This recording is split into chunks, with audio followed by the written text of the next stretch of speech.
Olá pessoal, hoje vamos dar continuidade aos conteúdos da terceira unidade. Vamos falar um pouco das bases teóricas do absolutismo. Mas, antes de falar um pouco sobre as bases teóricas, a gente precisa entender o que é o absolutismo, ou melhor, o que foi o absolutismo, tá? Bom, trazendo aí o conceito de absolutismo, galera. Absolutismo é uma forma de governo em que apenas uma pessoa, que normalmente é a figura de um rei ou de uma rainha, tem o poder para comandar. E a partir do momento, que essa figura desse rei ou dessa rainha tem o poder para comandar, eles podem fazer uma série de atividades sem que necessariamente precise consultar o povo, como por exemplo criar leis e impostos, sem consultar a população, utilizar o dinheiro arrecadado para a construção de grandes obras, financiar guerras e assim sucessivamente, porque o rei passa a ser a única pessoa que tem o poder para realizar essas atividades. É importante a gente destacar que o regime absolutista, pessoal, ele surge na Europa entre os séculos 16 e 18, por volta do final da Idade Média e início da Idade Moderna. Importante a gente falar um pouco, da Idade Média. Na Idade Média já tinha a figura do rei, já, gente, mas assim, quem estava no poder, quem detinha o poder, era a Igreja Católica. Então os reis, eles eram subordinados à Igreja Católica, A Igreja Católica é quem estava no topo da pirâmide. E nesse contexto, nesse momento aí, início da Idade Moderna, quem vai ser a figura principal daquela sociedade é a figura do rei, que detinha o poder. E ele fazia N coisas sem precisar contar com o apoio, sem consultar a população. Olha, pessoal, é importante a gente destacar que na época do absolutismo na Europa, alguns pensadores desenvolveram teorias sobre essa forma de governo, ou seja, como esse representante do governo absolutista deveria agir. E sem dúvida, Nicolau Maquiavel é um dos autores mais lidos no mundo todo até hoje. E aí ele escreveu a obra O Príncipe, aí de 1532. E nessa obra, gente, ele destaca como um futuro príncipe ou rei deveria proceder para se manter no poder.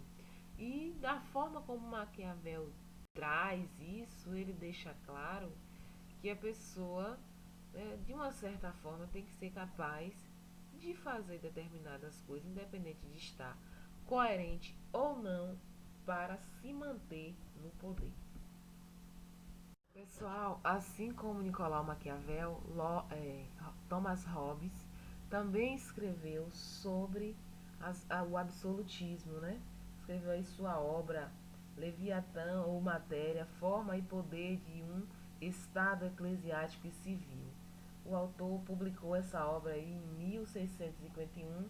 Foi um livro importante, gente, que também discute sobre os aspectos do regime absolutista, E aí o pensamento de Hobbes era muito semelhante a Maquiavel.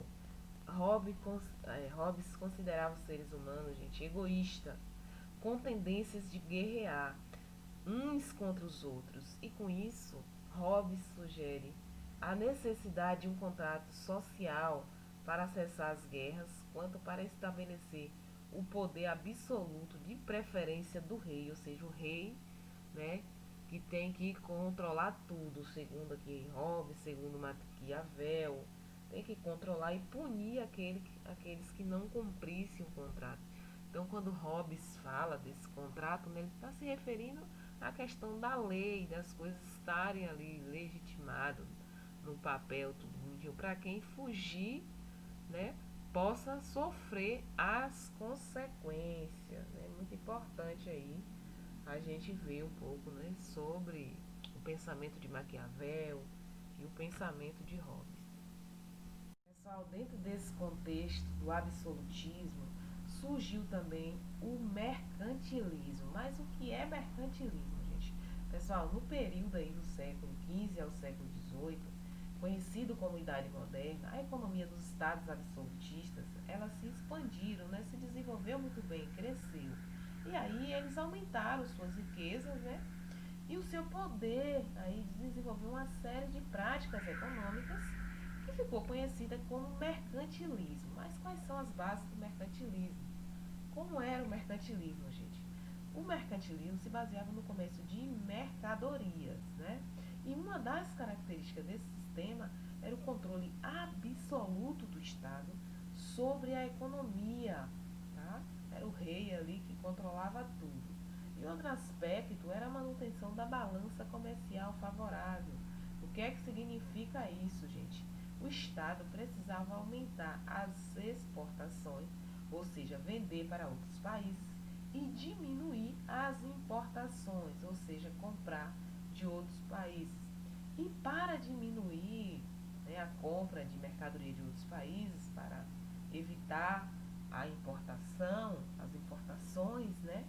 O que é que o Estado impunha? Impunha as regras, gente, protecionistas, ou seja, protecionista é de proteger, né?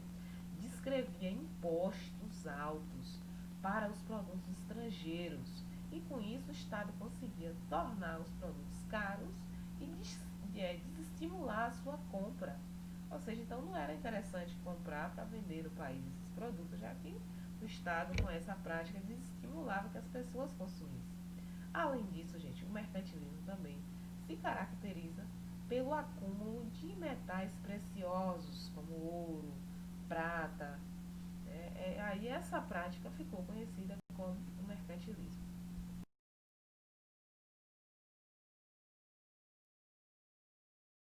O mercantilismo foi responsável, né, por despertar a expansão marítima comercial.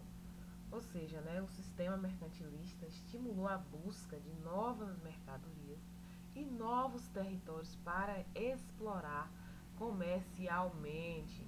Isso deu origem aí, gente, à união entre mercadores e reis, especialmente os de Portugal, da Espanha, da França e Inglaterra. Esses mercadores, esses reis, fizeram seus acordos e com isso, né, lançaram aí gente no mar para descobrir novas fontes de riqueza. E aí esse projeto de expansão marítima resultou nas disputas pelos domínios econômicos, político, social e militar de vasta região do Oceano Atlântico, a fim de controlar, pessoal, as rotas comerciais e a comercialização de novos territórios da América e da África. Foi a partir desse contexto, né, que aqui onde hoje conhecemos como Brasil também foi desbravado, tá certo? Espero que tenham entendido e o próximo vídeo ainda é continuação do conteúdo.